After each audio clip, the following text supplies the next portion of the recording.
So somebody has pissed you off and now you're triggered and you're on the journey of releasing these triggers. What the fuck do you do next? I'm a self-inquiry coach, so I teach people how to use their triggers in order to lose their triggers. Here are the 3 steps that I do. I detach, I become aware, and then I understand. Detaching is naming your trigger or your ego voice, the little voice that's bitching inside your head. I detach from that voice. That voice is not me. I name it Becky. Becky is my mother. That's where the triggers came from in the first place. Then I bring awareness around the situation. I bring awareness about what my body's doing. I'm getting hot inside. I'm starting to shake. I'm starting to breathe heavy. And then I see that I'm fucking going into victim mentality. And I allow myself to do that. Every emotion is okay. I go into victim, I blame, I shout, I get mad, I get all of those emotions out. So we're not bypassing our triggers, we're actually working through them. Once I have gone through the whole victim, blaming, ego, all out, then I go into self-inquiry, and this would be understanding what is triggering me. So personally for me, I have a huge deep wound that says I'm not good enough. So most of the time, that is my trigger, is that belief that I'm not good enough, and I will see that out in my reality with my situations. So for example, something that triggers me often is when my son and my husband leave their shit all over the house for me to pick up.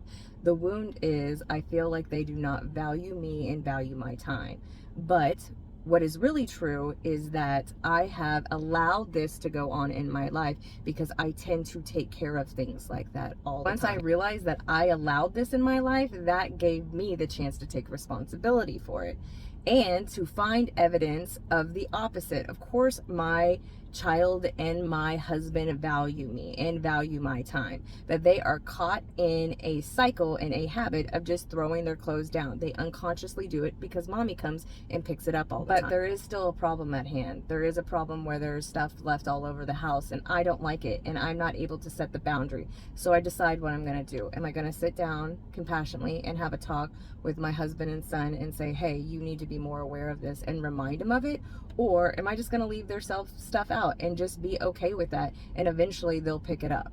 It's up to me to decide what I want to do next. But this is the process of releasing the triggers and not constantly getting mad about it. Once I leave their stuff out or no longer pick it up and it's messy and they complain about it, I can say, hey, this is your job. You're supposed to do this. I'm sorry. And be okay with that and not fight back with it. When I was younger, I had a belief that everybody's needs came before my own, and that is why this situation would trigger me.